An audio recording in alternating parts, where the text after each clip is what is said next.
Today we are reading In Love at Ease, which is a wonderful book about the story of one spiritual seeker who was seen as a guru to many people.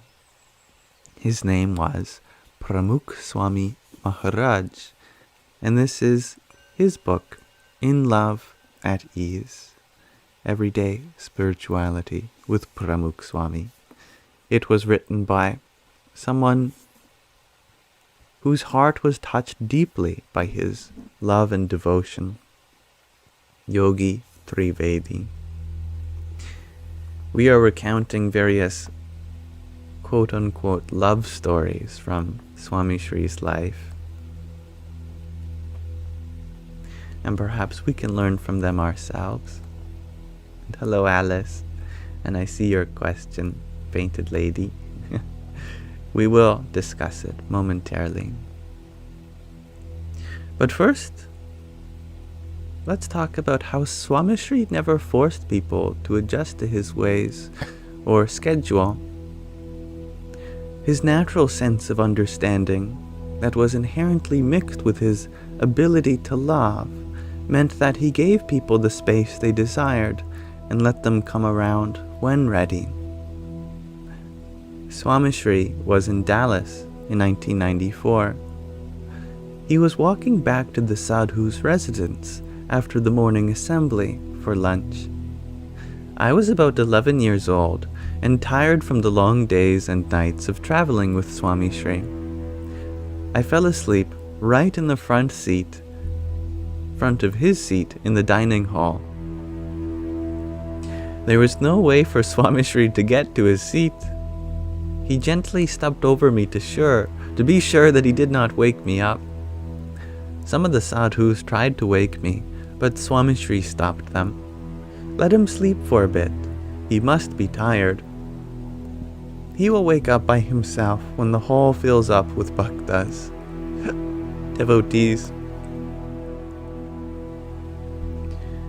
Swami Sri sat down and started reading letters from the devotees.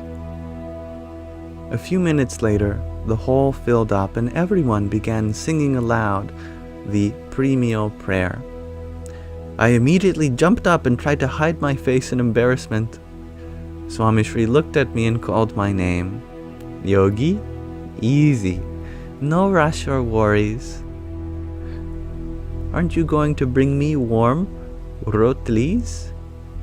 Wheat-thin flatbread? I was in a daze, but Swami Sri's reassuring voice reminded me that I was in a safe space.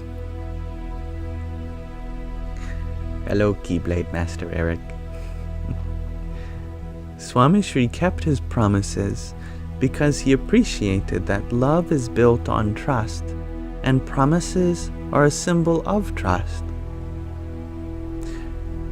As his health weakened, the guidelines for meeting Swami Sri were tightened by his physicians and personal attendants, and rightfully so, as he was perhaps one of the only religious gurus I had met who had an open-door policy for millions of people from around the world.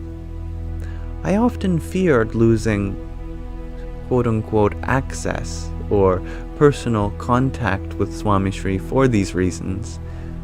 These fears were a sign of my own spiritual flaws and insecurities, but Swami Sri often reassured me, "It is in my hands to meet you, and I will for as long as I want and physically can.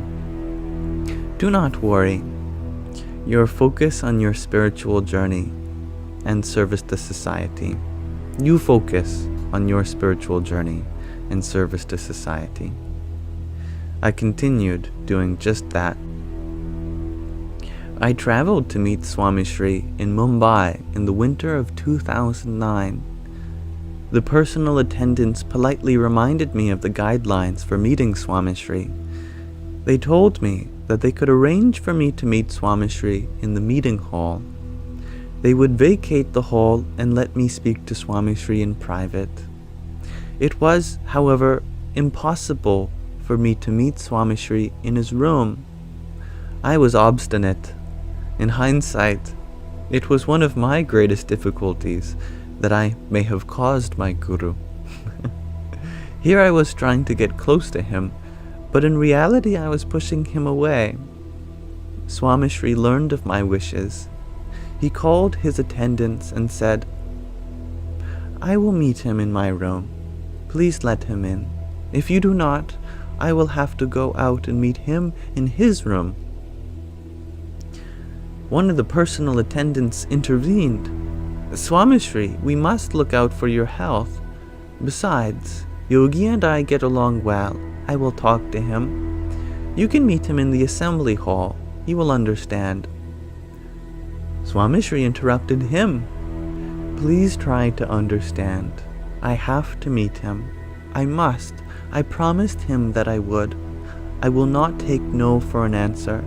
Please send him in, or I will go out to meet him in my wheelchair." When Swami Sri shared this story with me, I had tears in my eyes. I had been spoiled by his constant affection and attention. It was time for me to grow up. I could not continue to be that 5-year-old who expected his Guru to accede to his every request. We sat in silence after we were done speaking. As I was walking out, Swami Sri called out, "Yogi Bhai Lad, Yogi dear, will you free me of my promise? I am not sure how much longer I will be able to meet you inside. I will try my best, but please forgive me if I cannot." I stood there in silence, ashamed yet comforted by his gaze. This was my second time in my life that my Guru had apologized to me.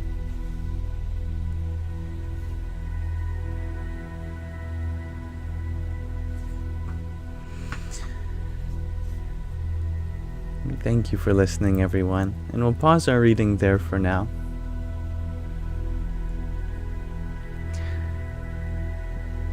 Such lovely love stories. Now we may return to our regular format, and speaking of promises, I have made myself a promise to attend to Painted Lady's question. You are a blessing.